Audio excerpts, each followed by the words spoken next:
Anna Ioannovna, Russian, 7 February, OS 28 January, 1693 to 28 October, OS 17 October, 1740, reigned as Empress of Russia from 1730 to 1740. Prior to her accession to the Russian throne, she was the regent of the Duchy of Courland from 1711 until 1730. Anna was born in Moscow to Ivan V in Praskovia, Saltykova. She was primarily raised by her mother, a very stern woman. By her orders she was to be raised for the nunnery. She grew up confined to a royal cult of domesticity. This type of confinement was known to not allow for development of personality and explains the cruel tendencies of Anna, who followed in her mother's footsteps. Her education consisted of French, German, dancing, religious text, and folklore. As she grew older, she was obstinate and had a mean streak, earning her the nickname Ivan the Terrible. Her family moved to St.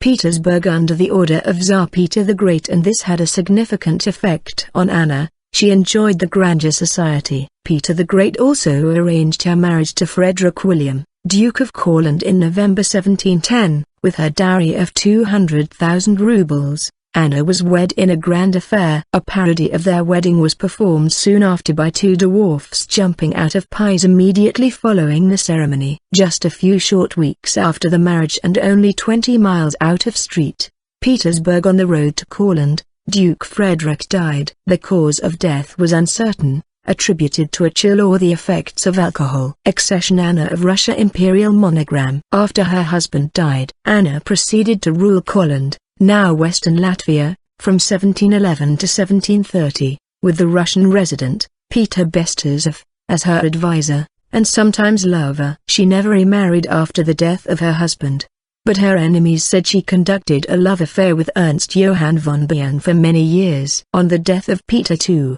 Emperor of Russia, the Russian Supreme Privy Council under Prince Dmitry Galitzin made Anna Empress in 1730. The council had hoped that she would feel indebted to the nobles and remain a figurehead at best, and malleable at worst.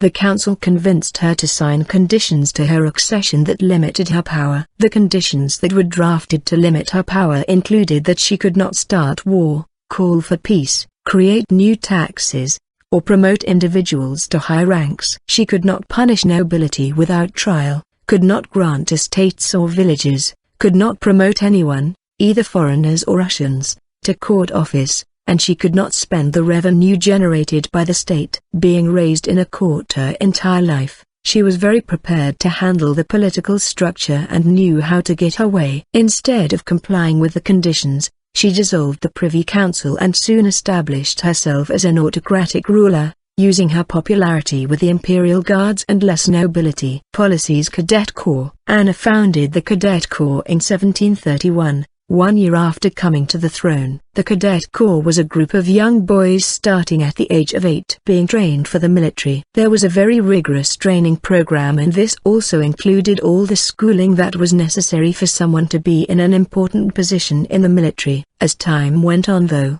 the program was later improved by other emperors and empresses, such as Catherine the Great. They began to include the arts and sciences into their schooling, rather than just the knowledge that is considered necessary for only a career in the military. Academy of Science. Started by Peter the Great, Anna continued to fund the Academy of Science. The point of this school was to further the sciences in Russia and to help bring the country that was so far behind up to where the Western countries were. Some of the sciences that were taught were mathematics, astronomy, and botany. The Academy of Science was also responsible for a lot of the expeditions, specifically to the Bering Sea. The Bering Sea expedition is one of the more famous ones that was done by the Academy of Science. While they were trying to find out if America and Asia had been at one point connected, they also studied Siberia and its people. These studies were used long after they returned from Siberia. But there were also some troubles for the scientists. Oftentimes, the government and the church would meddle in their funding and their experiments, changing the data to how they wanted to see it. This school of science was very small,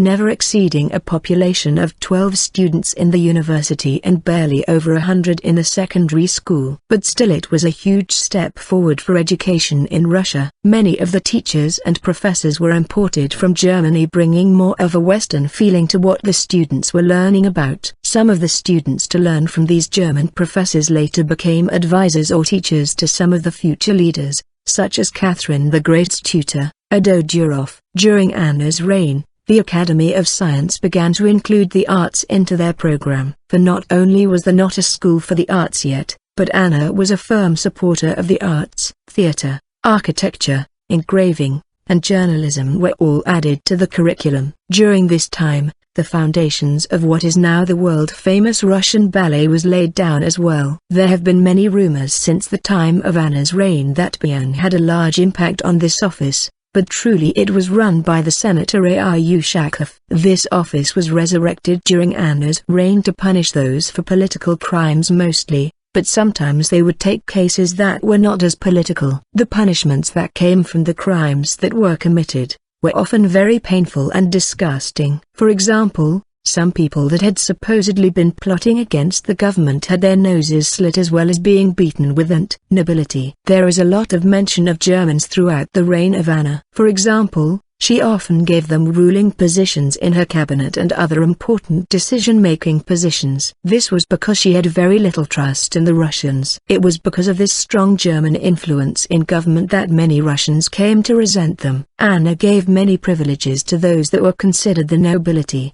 In 1730, she made sure that the law of Peter the Great outlawed states from being subdivided. The primogeniture law was repealed. Starting in 1731, landlords were responsible for their serfs' taxes and their economic bondage was tightened again. In 1736, when the age of service changed to 20 with a 25-year service time, Anna and her government also determined that if the family had more than one son, one could stay behind so that he could work the estate. Foreign affairs. During Anna's reign, Russia became involved in two major conflicts: the War of the Polish Succession and the Turkish Wars. The Turkish Wars were due to her German cabinet member, Osterman, believing that Russia should not have stopped trying to take over more land for themselves. The reason that Russia stopped was due to a treaty, the Peace of Bruth, signed by Peter the Great in 1711. In the end though, all of the land, except for one piece, had to be given up, back to the Ottoman Empire. But before the Turkish Wars was the War of the Polish Succession. Russia had allied themselves with Charles V, who was the Holy Roman Emperor at the time, and committed Russia during the War of the Polish Succession. Afterwards, they made Augustus III the King of Poland at the expense of Stanislaw Leszczynski and other candidates. Not only were these wars deadly, but they cost more money than many of the past military expenditures of Russia combined, causing a lot of stress on the country. In 1732, on the eve of the Austro-Russian-Turkish War of 1735–39, the government of Anna Ioannovna was forced to cede back all the annexed territories in the North Caucasus, South Caucasus, and northern Persia conquered in the Russo-Persian War of 1722–23 by Peter the Great several years earlier. Back to Persia, now led by the military genius Nader Shah, as a part of the Treaty of Risht in order to construct an alliance against the Ottoman Empire. Relationship with Bian. Anna's reign is often referred to as Baranov's China or the Age of Bian, in regards to her German lover Ernest Johann Bian. What separates Anna's reign from the majority of Imperial Russian history is the fact that her courts were almost entirely made up of foreigners, and the majority of whom were German. Historians isolate her rule from Russian history due to long-term prejudice towards Germans. Historians would also argue that Bian not only had a strong influence on Anna's domestic and foreign policies, but that he also reigned solely at times. Anna was attracted to Bian's charm and he proved to be a good companion to her after her tragic past love life. But Bian's name became synonymous with cruelty, terror, and evil, ensuring Anna's reign with a dark mark. Anna never remarried, As Empress of Russia, she enjoyed the power she held over all men and viewed marriage as unnecessary. Westernization. Anna continued lavish architectural advances in St. Petersburg. Anna completed a waterway that began construction under Peter the Great and called for seafaring ships to accompany this new canal and continue naval expansion. Westernization continued after Peter the Great's reign in areas of prominent Western culture such as the Academy of Science, Cadet Corps education, and imperial culture including theatre and opera. Although not at the fast-paced speed of westernization under her uncle Peter's reign, it is evident that a culture of the expansion of knowledge continued during Anna's rule and affected mostly nobility. It is argued that this success in westernization is due to the efforts of the German court nobility. The foreigners' impacts are viewed both positively and negatively. Dark legacy. Anna's rule is often overlooked in Russian history due to its unfavorable consequences during the decade. It is often referred to as the Dark Era. A Russian autocrat could not afford to be weak of character, yet Anna's rule does portray questionable recurring evil instances towards subjects and situations. There were continued issues with serfdom, or peasant and low-class slavery, taxation, political dishonesty, and a reign marked by constant fear. Her empire was described by Lafayette, the Saxon minister, as being comparable to a storm-threatened ship, manned by a pilot and crew who are all drunk or asleep. With no considerable future. Anna's war with Turkey, economic issues, and conspiracy revolving around her accession all bring to light an ominous glow of the Empress's reign. Such lavish court life was overshadowed by the thousands of men at war being slaughtered like cattle. It is undeniable she had a vast impact in science and culture, but it came with a price. The positive aspects of Anna's reign are typically ignored though, and it is important to note that she had no more influence on domestic and foreign relations and policies than any other 18th century ruler. Anna's reign was almost unidentifiable during the 1730s when compared to any East or West court when it came to the grandeur and lavish display of wealth in the palace. The issue with Anna's reign derives from her personality flaws. She was known to enjoy hunting animals from the palace windows and on more than a few occasions humiliated individuals with disabilities. On a positive note, she restored the courts in St.